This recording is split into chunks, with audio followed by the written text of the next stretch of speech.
Salmo 113, versículo 2 dice: sea el nombre de Jehová bendito desde ahora y para siempre. Desde el nacimiento del sol hasta donde se pone, sea alabado el nombre de Dios. Y eso venimos a hacer, hermanos. Venimos a alabar, venimos a adorar, venimos a escuchar a nuestro Dios, el maravilloso Dios, el creador de todo lo que existe, hermanos, de todo lo que vemos, el que nos dio salvación a través de Cristo. A ese Dios venimos a adorar en esta mañana. Y es importante, hermanos, estar conscientes, estar atentos de lo que Dios comunica en su palabra, de lo que Dios nos dice, conscientes de que hay un creador de todo, conscientes de que el Señor tiene un propósito especial para cada uno de nosotros, y conscientes de que el Señor obra en nuestras vidas todos los días. Y digo esto, hermanos, porque vivimos en un mundo y vivimos en un tiempo, sobre todo en esta época, en donde la dignidad humana suele de alguna manera redefinirse, ¿no? La dignidad, el valor, la identidad del ser humano hoy en día se redefine de cualquier manera. Pero hay un punto de partida muy especial en donde la humanidad ha buscado alejarse de Dios y redefinir el concepto de lo que es la dignidad. Y esa es entonces la autonomía de las personas. Las personas quieren sentirse autónomas, lejos del control, vivir fuera de las reglas. Y eso involucra entonces que esta dignidad esté controlada por los deseos individuales de las personas. Esta dignidad que Dios ha dado al hombre esté siendo redefinida entonces por las categorías cambiantes o los pensamientos cambiantes de las culturas.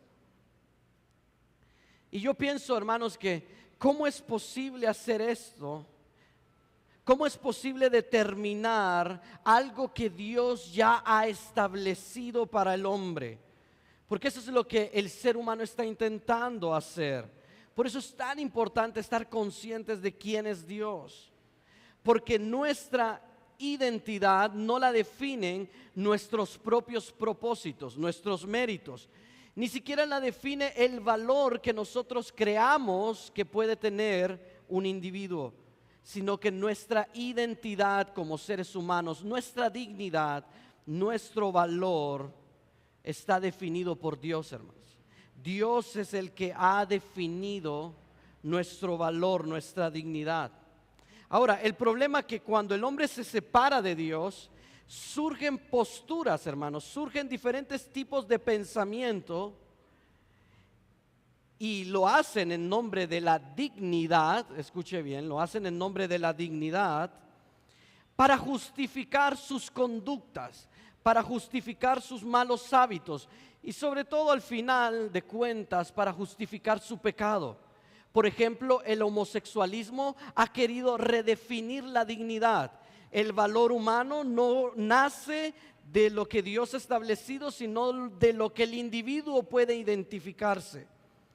El aborto, por ejemplo, la dignidad de este de este feto que se está formando en el vientre de su madre, está siendo redefinida por la sociedad. El machismo, ¿no? La opresión violenta del hombre es justificado en nombre de la dignidad.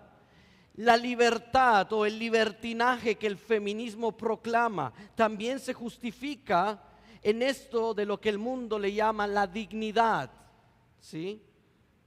El problema es que todas estas formas de pensamiento, hermanos, todas estas cosas que se están viendo en la cultura de hoy en día, están totalmente separadas del diseño, escuche bien, de Dios para el hombre y para la mujer, de la dignidad que Dios le ha dado al ser humano.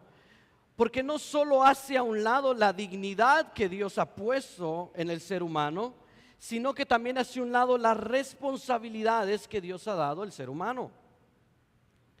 Sin embargo, hermanos, la dignidad no nace de la autosuficiencia, no nace de cuán útil puedo ser yo para la sociedad.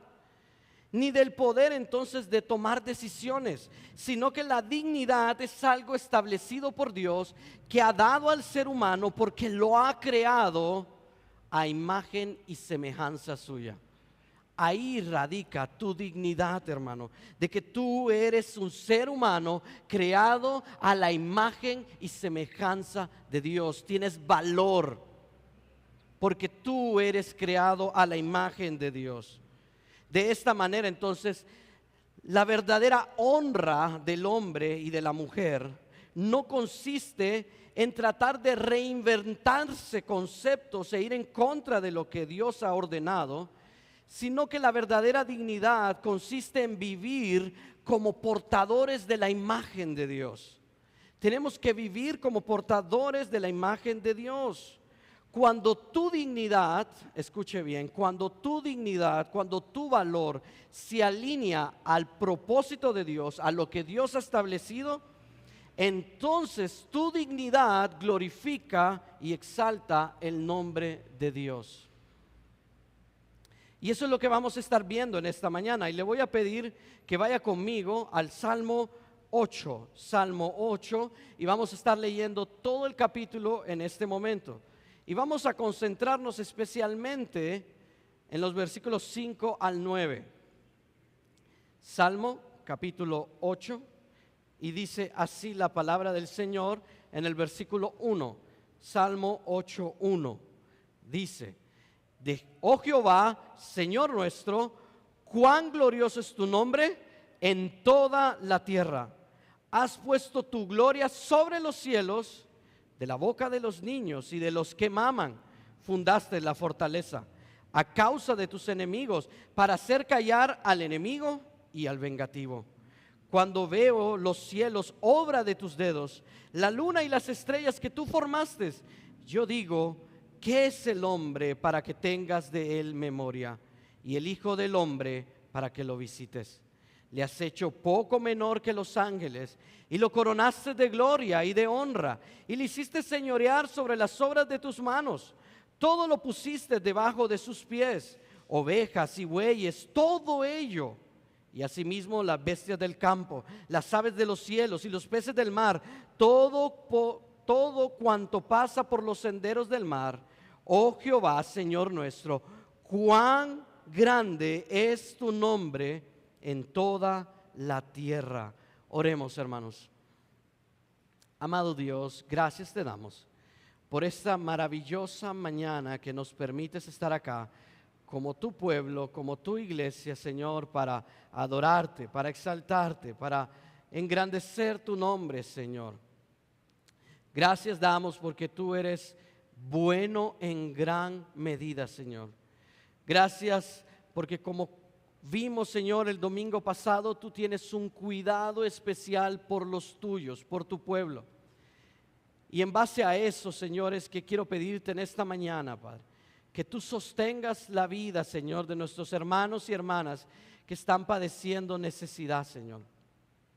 Ayúdales, Señor, fortaléceles. Recupera, Señor, los cuerpos de aquellos, Padre, que están saliendo de alguna enfermedad y se están recuperando, Señor, o vienen de alguna cirugía, Padre. Padre, que seas tú, Señor, sosteniendo el espíritu de cada uno de mis hermanos, Señor, que han pasado por todos estos problemas de salud, para que su alma no decaiga, para que su espíritu se mantenga con una fe firme en el único dador y sustentador de todas las cosas, Señor. Pero también ayúdanos a nosotros como tu iglesia a ser el sostén de los hermanos más débiles, Señor, que están padeciendo este tipo de enfermedades. Ayúdanos a llevarlos en oración, Señor, a estar por ellos y pendientes de ellos, Señor. Padre, gracias te damos también, Señor, por la obra que tú haces en la vida de cada uno de nosotros, por ver cómo tú te glorificas, Señor, en nuestras vidas. Y en esta mañana, Señor, queremos pedirte que abras nuestros ojos, Señor, que nos des entendimiento para poder comprender tu palabra, para poder entenderla, Señor, para poder estudiarla y que nuestra vida sea edificada, para que nos impactemos, Señor, de lo grandioso que es tu nombre, para que veamos cómo tú te has revelado a nosotros y cómo tú nos enseñas, Señor, que a través de nuestra vida tu nombre es glorificado, porque no hay cosa en este mundo que no haya sido diseñada por ti que no sea para la alabanza de tu gloria. Y nosotros queremos ser tu pueblo, tu iglesia, que vive para la alabanza de tu gloria, Señor. Sé tú con nosotros. Dame sabiduría en esta mañana, Señor, para poder compartir tu palabra, Señor, y que sea tu palabra la que tiene autoridad sobre cada hombre y mujer, Señor, en esta iglesia. Que impacte, Señor, sus vidas. Que sea tu palabra la que tiene autoridad para quebrantar el corazón que aún no se ha arrepentido. Y que sea la luz del evangelio de tu Hijo Jesucristo, Señor, trayendo al arrepentimiento al pecador que no se ha arrepentido. Gracias, oh Dios, en el nombre de tu Hijo oramos. Amén y amén. Bien, hermanos, damos gracias a Dios. Quiero comentarles, ¿verdad? No ven a nuestro pastor Benedicto. Él hoy entonces está en La Brea, anda ya visitando a esta iglesia bíblica Veraca. Hoy tenemos a nuestro pastor Neftalí aquí, ¿verdad? Bienvenido, pastor. Qué gozo verle. ¿Sí? Gracias, hermanos, a Dios por la obra que hace a través de nuestros hermanos. Sí, es un gozo siempre verles, tenerles acá. Y también miré por aquí a mi hermana Olga. No puedo dejar de decirle, hermana, qué alegre estoy de verle de nuevo. ¿Sí? Que el Señor le continúe bendiciendo y guardando su vida. Y damos gracias a Dios porque vemos que Dios es bueno, hermanos, ¿sí o no? Dios es bueno, Dios es grande y Dios es maravilloso. Y venimos a aprender de su palabra. Y para irnos concentrando entonces en esta segunda sección del Salmo, como ven ahí en la diapositiva, esta octava instrucción es exalta a Dios, exaltar a Dios. Y mirábamos, hermanos, que el domingo pasado que este Salmo 8 hace un cambio radical en lo que hemos venido viendo. Los salmos del capítulo 3 al capítulo 7 han sido como esos día a día de nosotros, ¿no? Que cuesta arriba, que vamos subiendo y no vemos la hora en la que lleguemos al final de estas circunstancias difíciles que nosotros atravesamos. Y hemos estado viendo, hermanos, que al final de esa jornada, al final de ese día difícil, al final de ese día tan duro, cuando tú llegas al final de la montaña y luego logras ver el cielo, y en el contexto del Salmo es un cielo nocturno, ¿no? Estrellado totalmente, la luna, todo su esplendor, y logras llegar ahí al final de tu día y solo puedes ver la inmensidad de los cielos y decir cuán grande es nuestro Dios. Hermanos, y es que así debe ser el final de todos nuestros días, hermanos. A pesar de las circunstancias, a pesar de las dificultades del día a día, cuando nosotros terminamos y nos vamos a acostar, debemos de responder en alabanza y gratitud a Dios por la obra que Él está haciendo en nuestras vidas. Y cantar salmos, cantar himnos, cantar la gloria de su nombre, es lo que el Salmo nos invita. Un salmo concentrado exclusivamente en la gloria de Dios. Les decía el domingo pasado que este salmo no está diciéndole a la gente canten, no está diciendo el salmista voy a cantar. No, el salmista solo está diciendo qué grande eres tú, Dios. Está tan compenetrado en el carácter de Dios, en donde sus sufrimientos, sus quejas y sus dolores quedan atrás, y su única meta es adorar al Dios, al Rey de Reyes. Y hermanos, si es que ahí queda oscurecida totalmente cualquier problema ante la majestad de Dios. Y aprendíamos, ¿no?, que nuestro Dios es glorioso y que nuestro Dios está por encima de las circunstancias adversas que nosotros estamos viviendo. Y sobre todo, hermanos, también vimos que su grandeza se manifiesta incluso en medio de tu debilidad. Cuando tú te consideras débil, hermanos, no olvides que Dios está siendo exaltado en medio de tu debilidad. Dios usa lo más débil de este mundo para proclamarse el Rey. Fue lo que vimos cuando vimos en Mateo 21, versículo 16, cuando Cristo usó este salmo.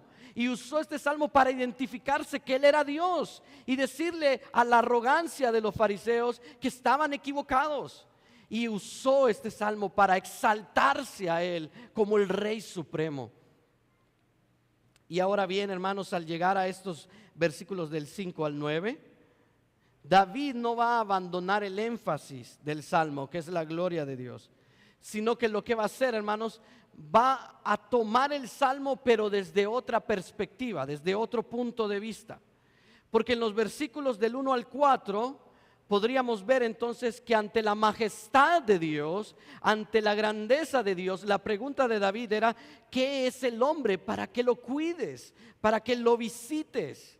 Y esto es importante, hermanos, porque cuando Dios visitaba a su pueblo en el Antiguo Testamento, era porque iba a bendecir a su pueblo, iba a proteger a su pueblo. Es la idea de esa palabra que vemos ahí.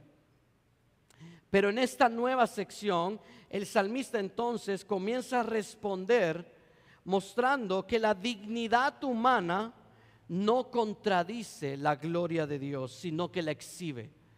Tu dignidad como ser humano exhibe la gloria de Dios. El mismo Dios entonces, que está por encima de los cielos, no solo mira al hombre para cuidarlo y tenerlo presente, sino que Dios también coloca al hombre en una posición singular dentro de la creación, dentro de todo lo que Él ha hecho. Y eso es lo que vamos a estar viendo en esta mañana. Miren ahí, en la proposición. Dijimos que tenemos dos razones para exaltar la majestad de Dios en medio de un mundo caído. Dos razones. El domingo pasado, ahí está el bosquejo, miramos la primera: Dios se glorifica en tu debilidad, en la debilidad humana, y esto trae gloria a Dios, y lo vimos del versículo 1 al versículo 4. Pero hoy entonces vamos a ver la segunda razón por lo cual Dios debe ser exaltado por sobre todo, y esto es, hermanos, porque Dios se glorifica por medio de la dignidad, del valor que tiene el ser humano. Y ahí vamos a estar entonces meditando en esta mañana, y pueden ver entonces que vamos a estar viendo 4 cosas en esta nueva sección del Salmo. Lo primero que vamos a ver entonces es que Dios se glorifica en coronar al hombre, en establecerlo para que ejerza dominio. Ese es el segundo punto, la autoridad que Dios le va a dar al hombre para gobernar todo lo creado. El tercer punto habla de ese dominio, ese control que el ser humano debe ejercer sobre todo lo que existe en el mundo. Y por último, vamos a ver en el versículo 9 cómo Dios vuelve a ser exaltado, porque es el centro del Salmo. Es el centro de este salmo. Entonces, hermanos, miremos ahí que Dios se glorifica por medio de tu dignidad. Y eso es lo que vamos a estar viendo. Esta es la segunda razón. Él ha otorgado, Dios nos ha otorgado a nosotros, al ser humano como creación especial, un valor. Un valor.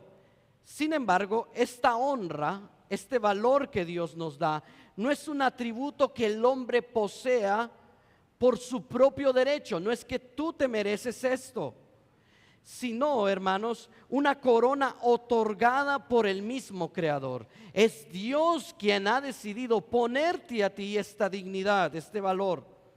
Por eso es tan importante, hermanos, antes de considerar nuestro papel en este mundo, debemos de recordar que nuestra importancia o nuestro valor no nace de la autonomía, de que entre más lejos esté de Dios o entre más me valga por mí mismo, más valgo. No es cierto. No nace del libertinaje, sino de la posición privilegiada que Dios te ha dado, mi hermano. El Señor te ha dado a ti una posición exclusiva que no le ha dado ni siquiera a los ángeles. Es una posición especial, delegada por Dios en su infinita condescendencia para los seres humanos. Él ha decidido darnos este valor como seres humanos.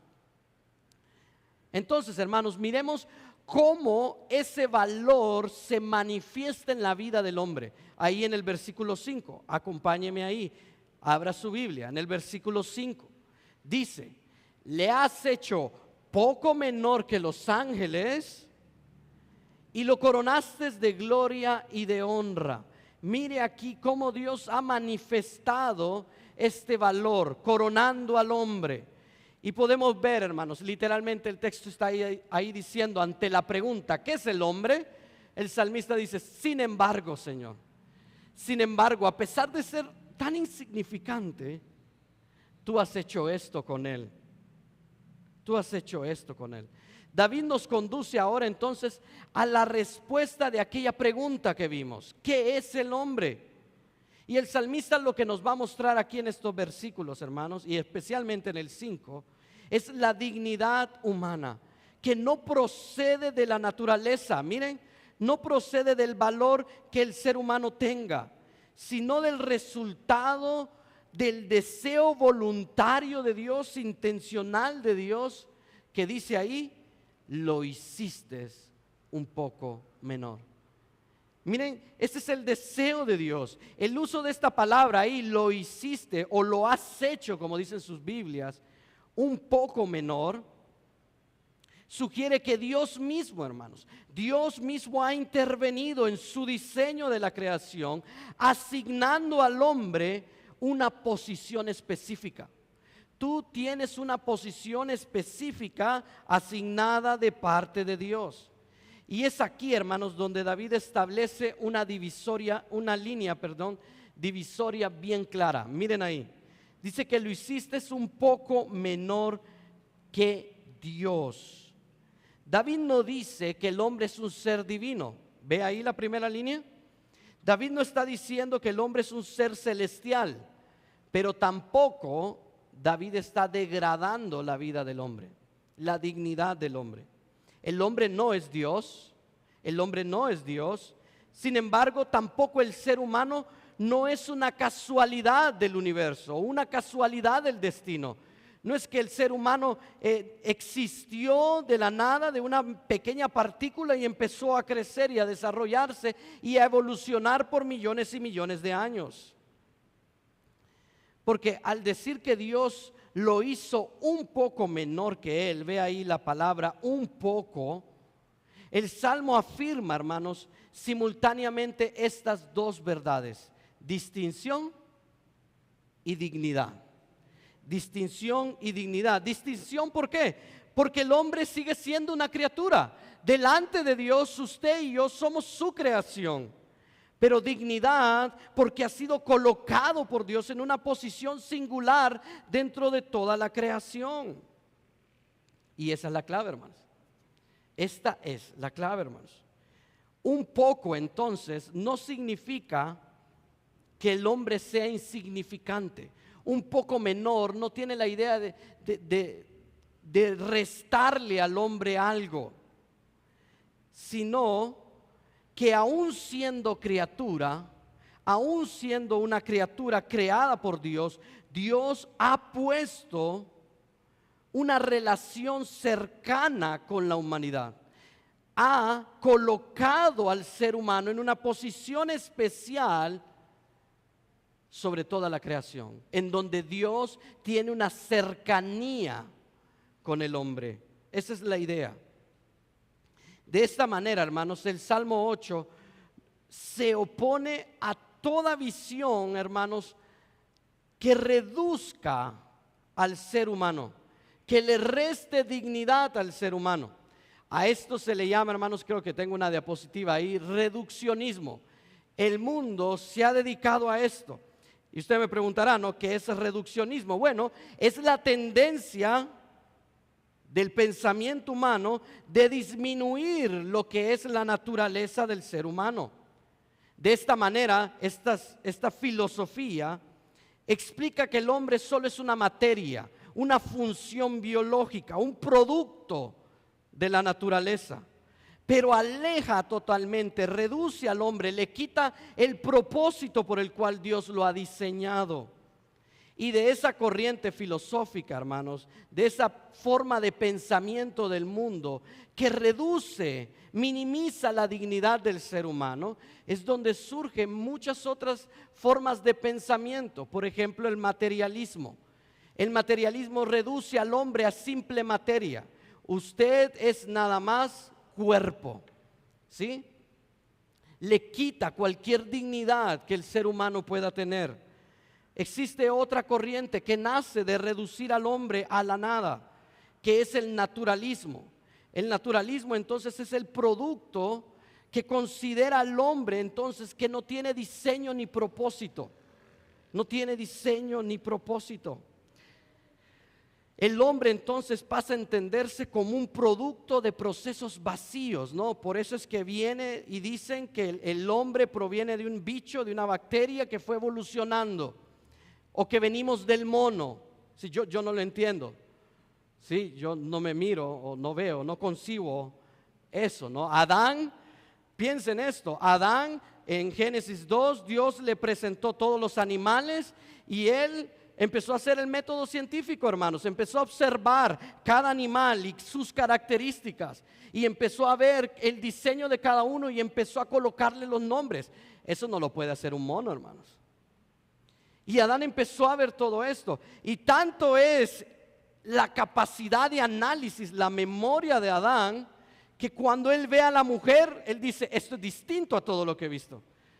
Si él hubiese sido un mono, no hubiese podido distinguir a la mujer del resto de los animales. Hermanos, es increíble. Pero todas estas teorías reducen al hombre a la nada.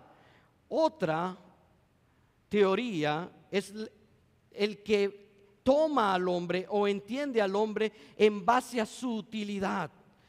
El utilitarismo entonces mide al hombre por el bienestar que él pueda dar, su utilidad o su forma en la que puede participar en la sociedad. Desde esta lógica, entonces, una vida humana puede verse desechable, hermanos. Por eso es que nosotros vemos entonces, hermanos, la práctica de la eutanasia.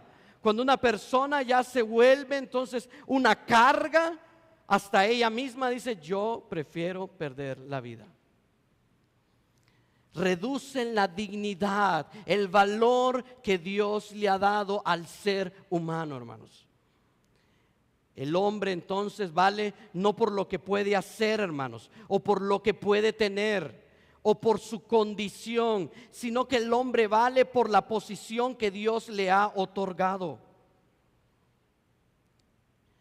Y esta verdad tiene muchas implicaciones para nuestra vida, hermanos. Muchas implicaciones. Y yo creo aquí, hermanos, es tan importante que como iglesia nosotros entendamos que nosotros estamos llamados, hermanos. Nosotros como iglesia estamos llamados a sostener a los débiles, a sostener a las personas, no solo a los que están débiles espiritualmente. Si Dios ha dado dignidad al hombre, si Dios ha creado el hombre a su imagen y semejanza, nosotros como iglesia somos llamados a no menospreciar a nuestros hermanos que tienen alguna discapacidad o que tienen alguna enfermedad o que no pueden desarrollarse.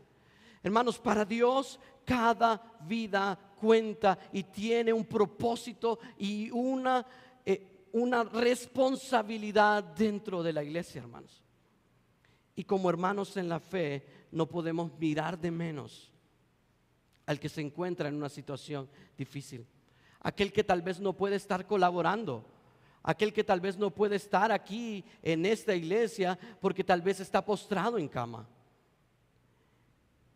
Si la dignidad humana dependiera de las funciones que nosotros podemos desarrollar, entonces la vida del más débil, del más vulnerable, podría considerarse inferior, hasta desechable, y nos volveríamos como estas personas que les acabo de mencionar.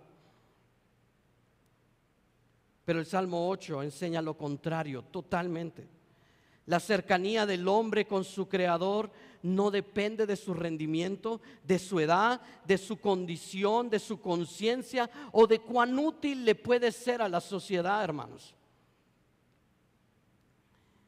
Y yo creo que este salmo, en esta sección, especialmente nos exhorta, hermanos, a como iglesia a sostener a los más débiles, a estar pendientes de nuestros hermanos. Y no es una labor, hermanos, que solo los pastores tienen que hacer. Usted también lo puede hacer. Usted es llamado, porque la dignidad del hombre está en cada ser humano, hermanos. Lastimosamente fallamos en cumplir esto. Fallamos en sostener al más débil. No practicamos esto, hermanos. Y realmente cuando yo leí este salmo era una gran exhortación para mi vida.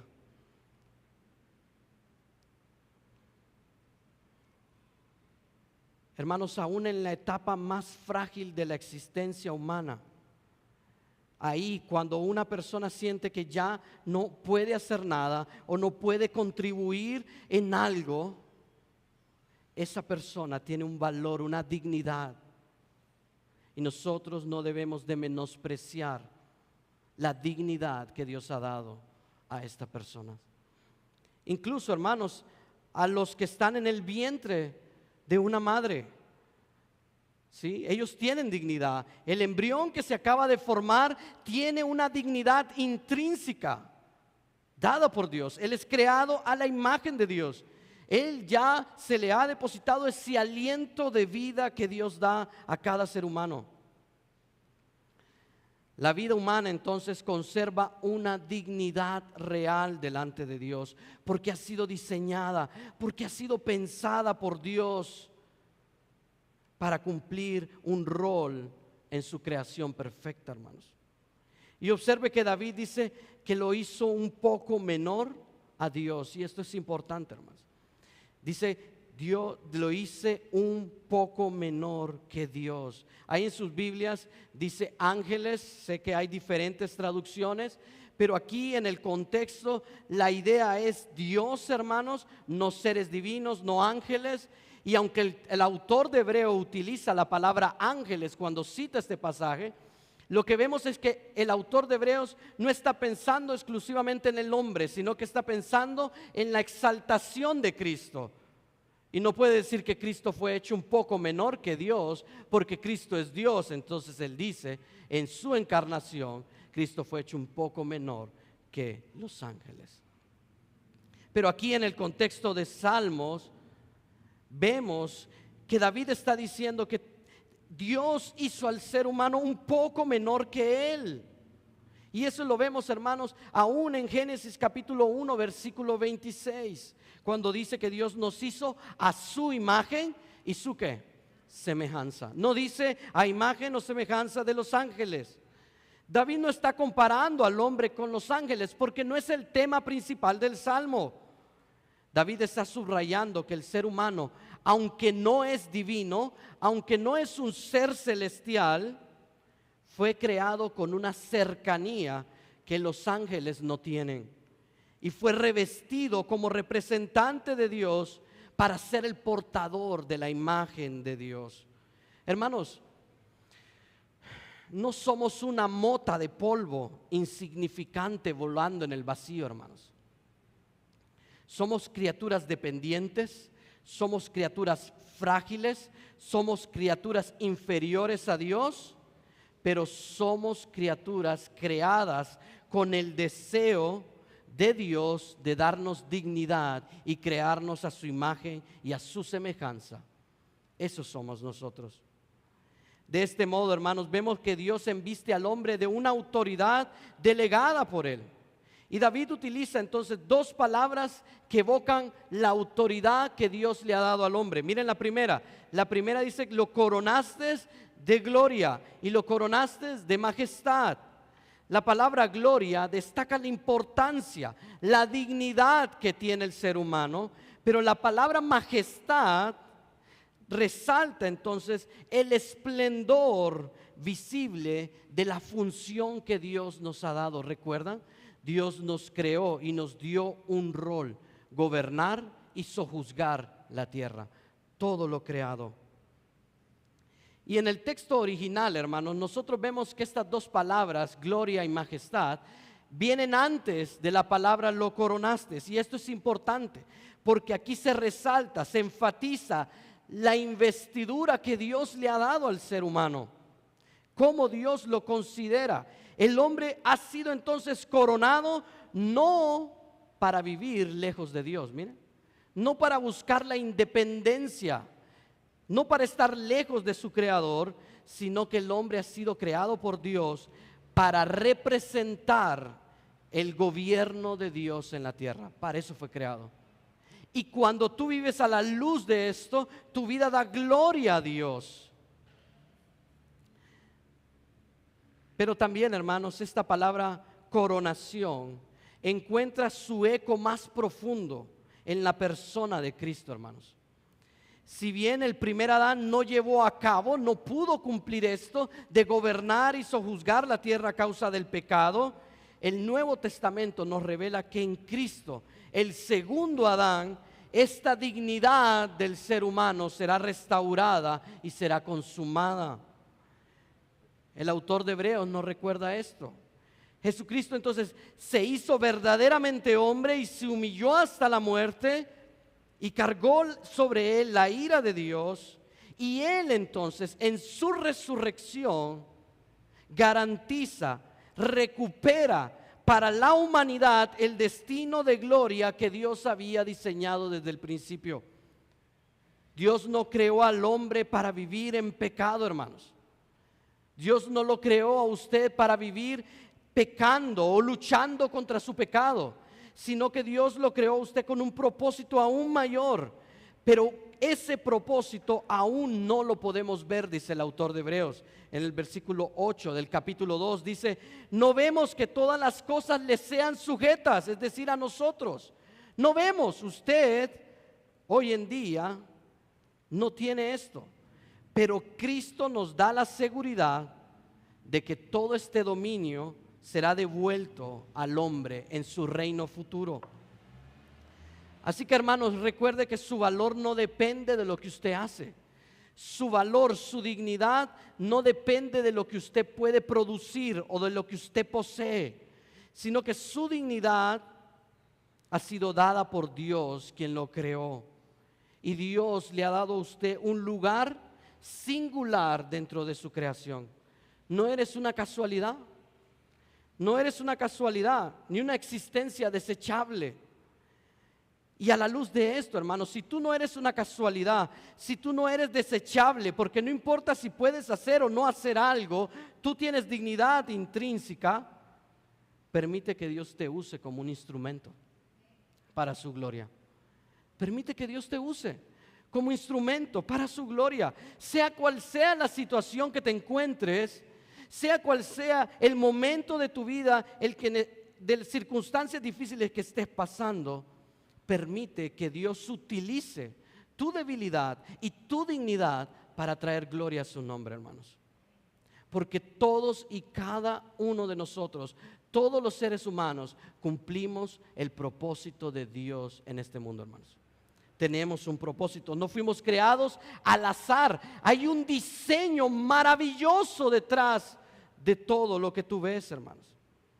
Por eso, hermanos, debemos de vivir en humildad delante de Dios. Por eso debemos honrar a nuestros hermanos, especialmente a los que están en una posición de vulnerabilidad, hermanos.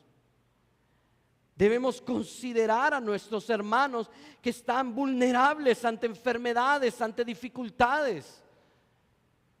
Y como iglesia debemos estar pendientes de ellos. Pero sobre todo, descansa en Cristo. Descansa en Cristo.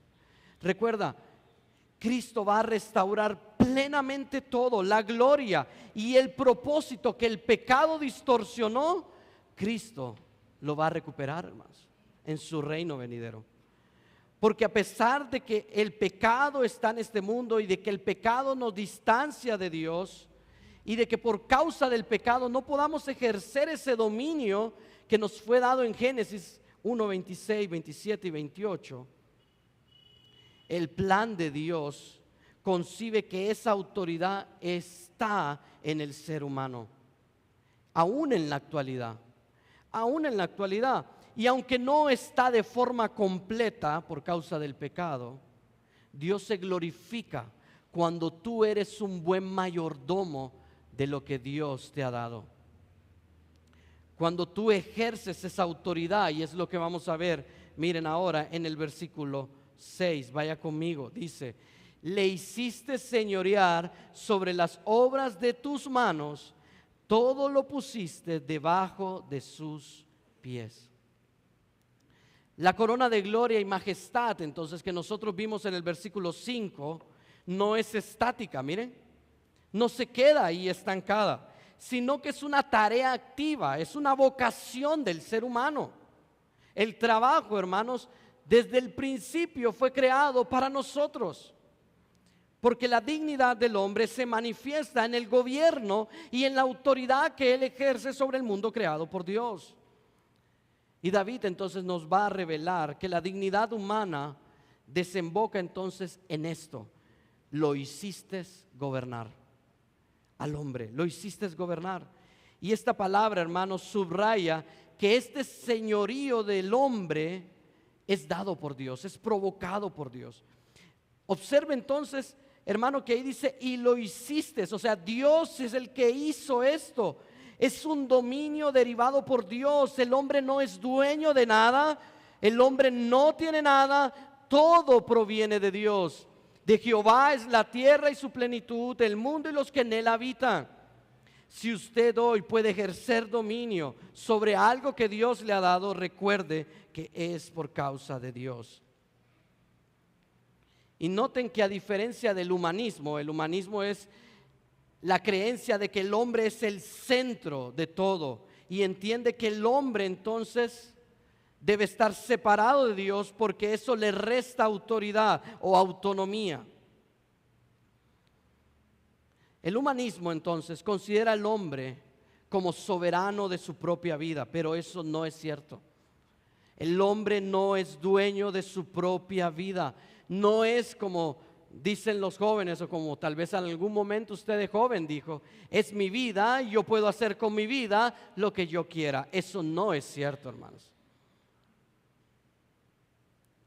El hombre aquí no se ve como soberano por derecho propio, sino como una criatura a la que Dios mismo le ha dado la autoridad de señorear. Dios es quien te ha dado el cuerpo que tú tienes, la salud que tú tienes, la casa que tú tienes, todo lo que tú tienes, para que tú te enseñorees sobre ello.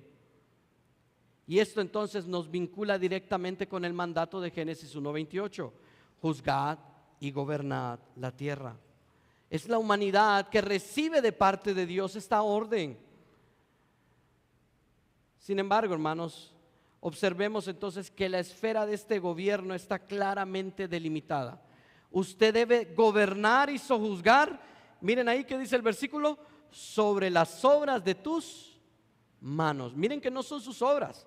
La creación, el planeta, no es suyo. Usted no lo creó, Dios lo creó. Pero qué privilegio tan grande. El hombre no gobierna sobre algo que le pertenece, sino sobre algo que fue creado por Dios. Algo que fue creado por Dios. Lo que nos recuerda entonces que la creación sigue siendo propiedad de Dios, hermanos. El ser humano es solo su administrador, es lo que estamos viendo, ¿no? En los cicres. Ser fieles en lo poco. Dios es dueño y nos ha dado a nosotros como mayordomos para ejercer autoridad bajo su cuidado. Estamos bajo el cuidado de Dios para gobernar este mundo.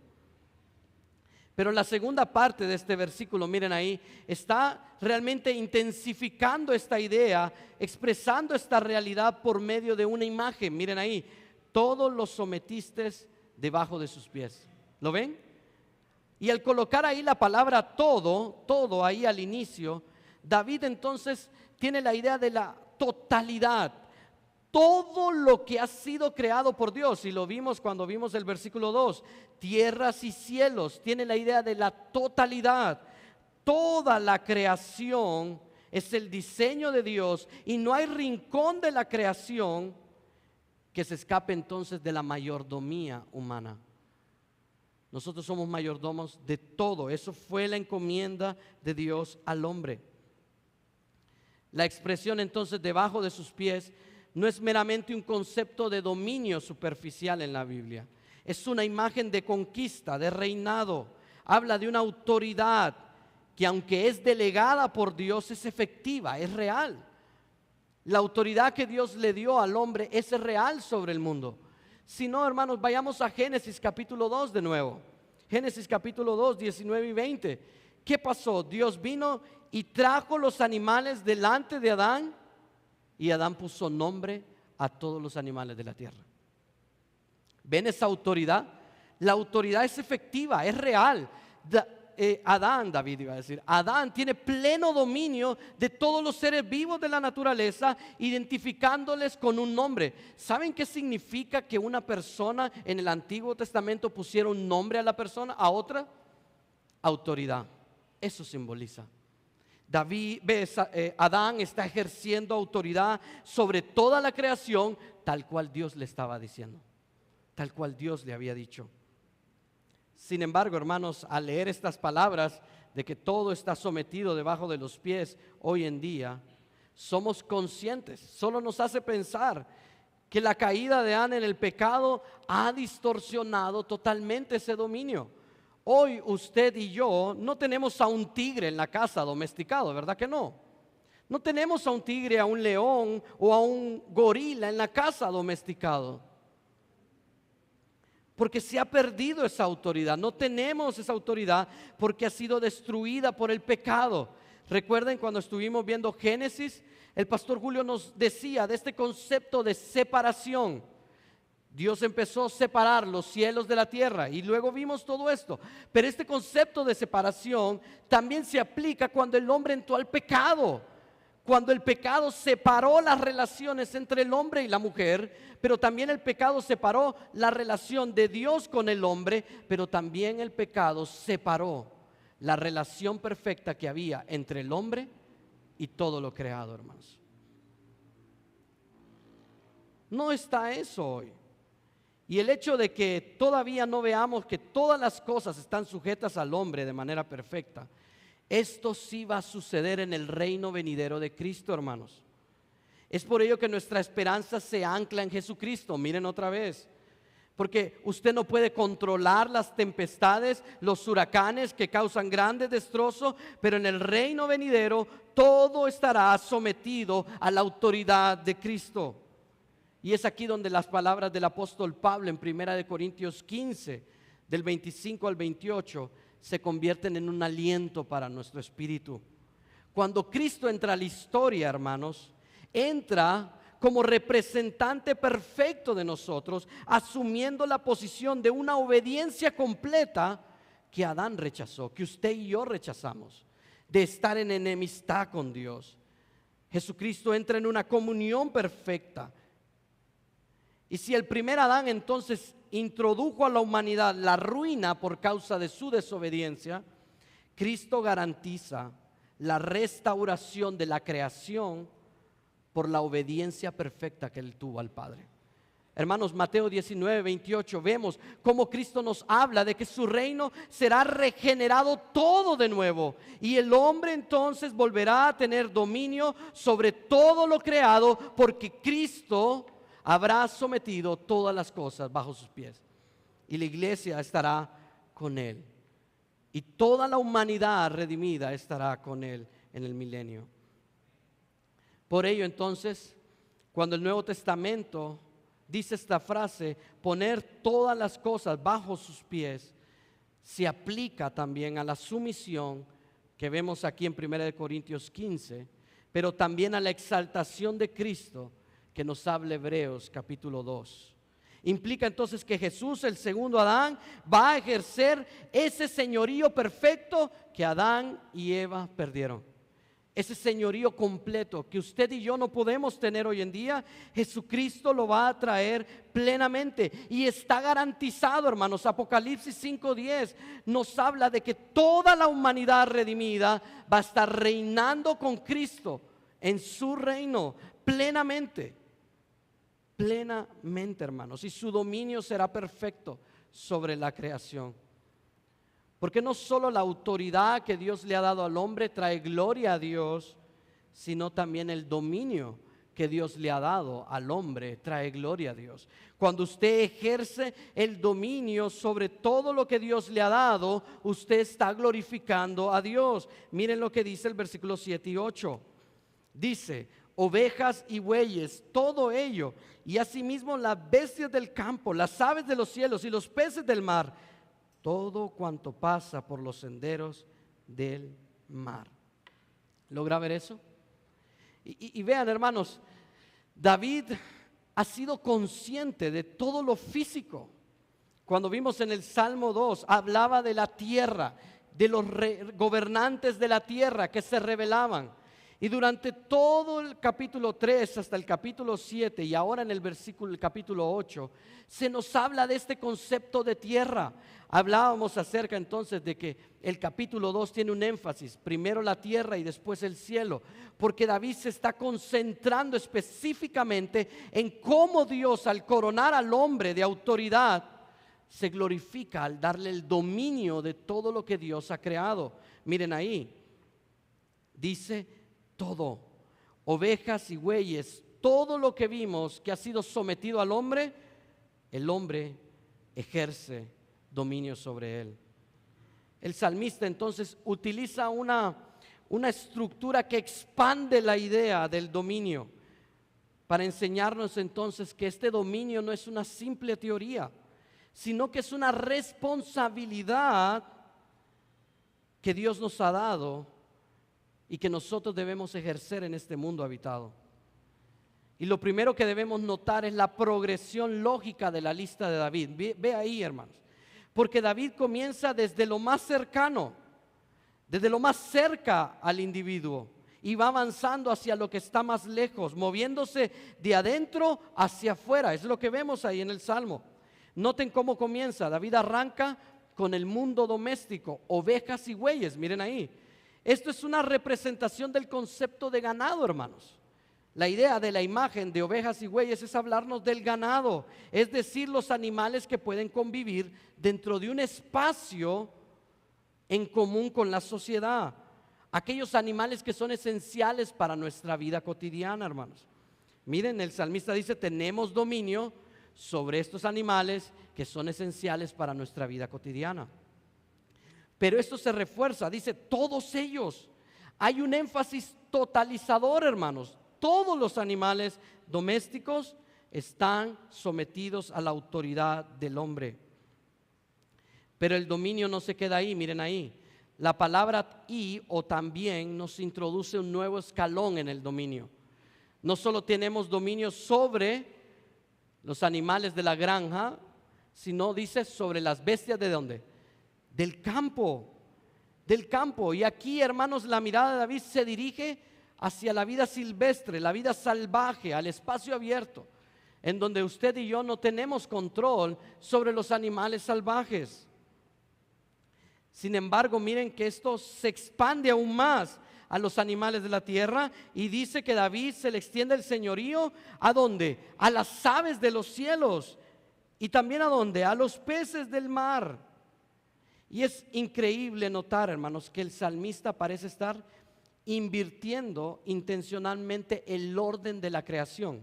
No sé si usted lo notó o lo ha notado cuando lee el Salmo 8. Si usted lee el Salmo 8, David inicia con ovejas y bueyes, o sea, y bestias del campo, o sea, lo terrestre. Lo terrestre, hermano, fue creado ¿en qué día? En el día sexto. Vamos a ver si están poniendo, si están haciendo los devocionales, Pastor Netalí, en la casa con los hijos. ¿Sí? En el sexto día Dios creó a los animales del campo. Y en el quinto día es que Dios crea ¿el qué? Las aves de los cielos y los peces del mar. Miren que David invierte el orden. Primero se va al sexto día y después ve primero al sexto día y después se va al quinto día. Y eso es intencional, hermanos, eso es intencional.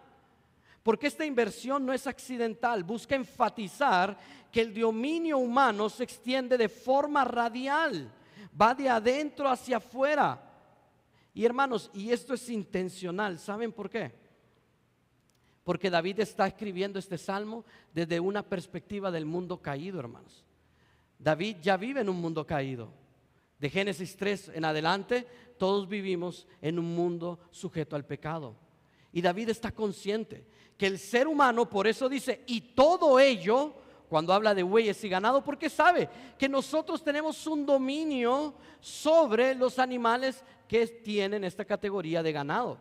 Pero sabe que aún no tenemos dominio sobre las bestias del campo, sobre las aves de los cielos y sobre las peces del mar. Sabe que eso todavía no está bajo nuestro dominio, porque por causa del pecado se ha separado esa relación que hubo con Adán al principio. Porque miren ahí, hermanos, es importante notar cómo culmina. Los que pasan por los senderos de los mares, dice ahí. Y es literalmente, y esta imagen es poética, pero también está llena de contenido.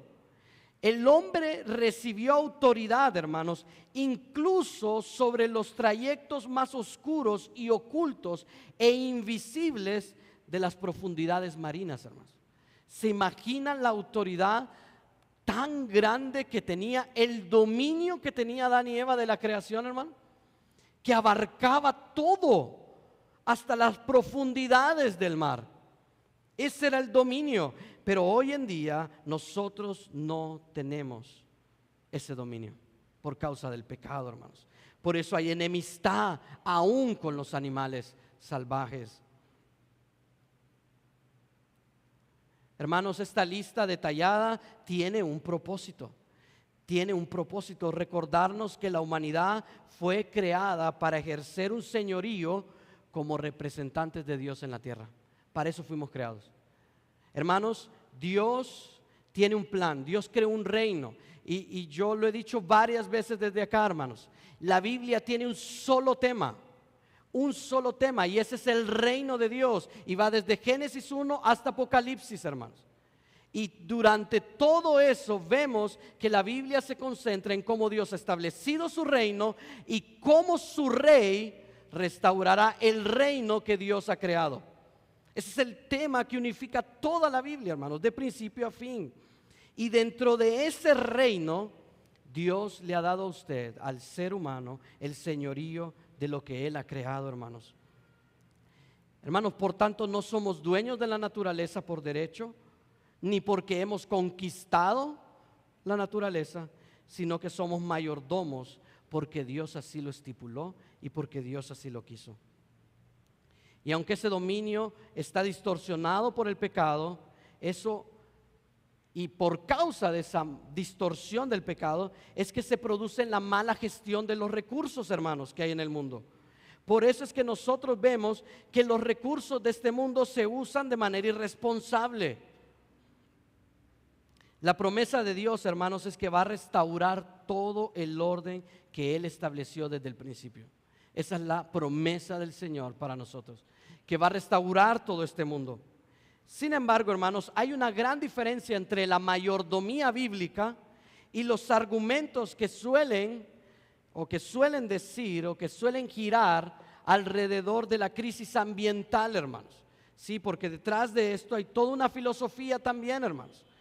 La Escritura nos llama a ser cuidadosos, a ser responsables del mundo que Dios nos ha dado, pero la Biblia nos llama también a no estar alarmados por las situaciones.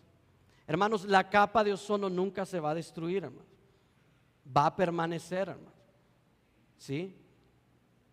Ustedes ven, y es cierto, hay mucho calor, hay diferentes situaciones en el medio ambiente, pero la irresponsabilidad humana o la responsabilidad humana no son las que va a destruir el mundo, hermanos. Porque no es el objetivo, ese no ha sido el propósito. Dios sujetó al mundo en vanidad, en pecado, dice él en Romanos 8:21, pero Dios tiene un propósito, restaurar este mundo. Pero también, hermanos, después de los 1000 años de Cristo en este mundo, el mundo será destruido por Dios y erradicado totalmente el pecado del universo, y Dios creará nuevos cielos y nueva tierra, hermanos. Así que el mundo no se va a caer por la irresponsabilidad o el control que el ser humano pueda tener de los recursos que hay en el medio ambiente, hermanos. Porque recuerden, el Señor sostiene todas las cosas por el poder de su palabra. Si hay lluvia es porque el Señor la provee. Si hay oxígeno, el Señor lo provee. Si usted tiene sus pies sobre la tierra, es Jesucristo sosteniéndolo sobre la tierra, hermanos. Todas las cosas son sostenidas por Dios en este mundo, y Dios ha garantizado que mientras exista este mundo, hermanos, el sol sale sobre buenos y malos, y Dios va a proveer, hermanos, para toda la humanidad. El Salmo 8 entonces nos dibuja un mapa de un reino que será restaurado plenamente por Cristo, hermanos. Nosotros entonces vivimos bajo el gobierno de Dios, reconociendo que su soberanía y su poder son las que sostienen todo, hermanos. Y la fe, hermanos, la fe en que Cristo va a señorear sobre todo lo que existe, es lo que sostiene nuestra vida hoy en día. Efesios 1:22, cuando lo vimos el domingo de resurrección. La fe en que Cristo va a restaurar todas las cosas es la que nos da esperanza a nosotros. Y porque Cristo va a gobernarlo todo, hermanos, es que su nombre debe ser exaltado. Mira el versículo 9. Oh Jehová, Señor nuestro, cuán glorioso es tu nombre en toda la tierra. Y llegamos al cierre de este canto tan maravilloso, hermanos. Y miren que David nos regresa al principio, ¿lo notó? Las mismas palabras que vemos al inicio son las mismas palabras con que David cierra. Ahora, hermanos, David ha explorado la dignidad humana, la amplitud del dominio sobre la creación, pero el salmista cierra recordándonos una cosa muy importante para nosotros, que todo lo que ha dicho, toda la dignidad que Dios le ha dado al hombre y el valor es para la gloria y exaltación de Dios. Hermanos, si no tuviéramos estas palabras, cuán glorioso es tu nombre en toda la tierra, oh Jehová, Señor nuestro. Podríamos decir, hermanos, que este salmo termina con la dignidad humana, pero no es así. Tenemos estas palabras y estas palabras corrigen cualquier posible lectura centrada en el hombre. Miren que en ningún momento estuvo en la mente del autor concentrarse en el ser humano. Tu debilidad y tu dignidad son para la gloria de Dios, hermanos. Sin embargo, este final nos recuerda entonces que el hombre debe entonces exaltar la majestad de Dios todo el tiempo, porque tanto la corona como su dominio ha sido entregada por Dios al hombre, y esto es un reflejo de su gracia y de su favor que exalta su nombre. El hombre ha sido entonces honrado y puesto en una posición elevada, pero esa honra permanece siempre marcada y subordinada a Dios, hermanos. El dominio que nosotros tenemos de lo creado está sometido a Dios. Vivimos sometidos a Dios. La dignidad, tu dignidad importa no porque puedas aplastar a una persona con ello o minimizar a una persona con tu dignidad, no para que la uses para defender tu pecado, lo que piensan, como lo hacen los movimientos de LGTB y el feminismo. No es para eso.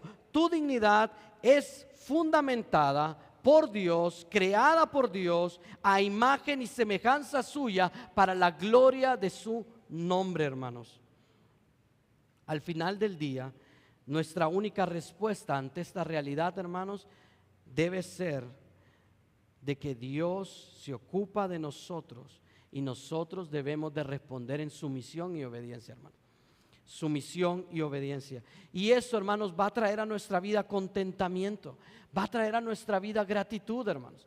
Cuando usted aprende y conoce acerca del valor que usted tiene para Dios y la posición del hombre en este mundo, usted tiene una vida más contenta y más agradecida, porque no importa la circunstancia en la que usted está, sabe que usted sigue siendo un instrumento para la gloria y honra de Dios. No importa dónde esté, no importa cuántos años tengas, sos un instrumento para la gloria de Dios. Y es lo que nos enseña este Salmo 8 en esta segunda parte, que la majestad de Dios se exalta en la dignidad que Dios te ha concedido, que el hombre no es autónomo, sino que ha sido coronado, comisionado y sostenido por Dios. Por tanto, hermanos, nuestra conclusión debe ser, hermanos, responder con humildad y adoración. Por eso, hermanos, la exhortación es que no debemos de permitir, no permitas que el mundo redefina lo que es la identidad del hombre o los propósitos del hombre fuera de Dios. sino que, hermanos, vivamos con humildad, con gratitud y obediencia para la gloria de Dios, porque Dios te ha creado a su imagen y semejanza, y tú, que estás en Cristo, estás siendo moldeado a la imagen y semejanza de Cristo. Y esta semana, hermanos, como aplicación final, examinémonos si estamos valorando nuestras vidas lejos de los criterios de Dios y viendo nuestra vida a la luz de la cultura, de lo que la gente dice que debe ser la dignidad. Hermanos, respondamos viviendo con humildad, honrando a todas las personas. Honremos a nuestros hermanos, su esposa, su esposo, sus hijos, su hermano en la iglesia. Voltea a ver al que tiene al lado, mírelo, él es creado a la imagen y semejanza de Dios. Y nuestro deber es honrar a nuestros hermanos, sostener a nuestros hermanos en la debilidad, como portadores de la imagen. Esto implica, hermanos, que si tú eres creado a la imagen de Dios, tus decisiones y tus responsabilidades deben estar sometidas al señorío de Cristo, hermanos. Que el Señor bendiga sus vidas. ¿Oramos? Amado Dios, gracias por enseñarnos, Señor, cuán maravilloso es el lugar en donde tú has puesto a la humanidad, de que hemos sido creados a imagen y semejanza tuya, oh Dios, y de que tenemos valor en ti, oh Dios. Ayúdanos, pues, Dios, a sostener a nuestros hermanos más débiles, a apoyarles, a alentarles, a orar por ellos, Señor, tal cual este salmo nos ha exhortado. Señor, ayúdanos a vivir también con la esperanza de no aferrarnos a este mundo, porque vivimos, Señor, con una conciencia muchas veces cautiva de lo que está sucediendo en el ahora, pero ignoramos, Señor, las bendiciones que están por venir, la gran restauración de todo el universo por medio de tu Hijo Jesucristo.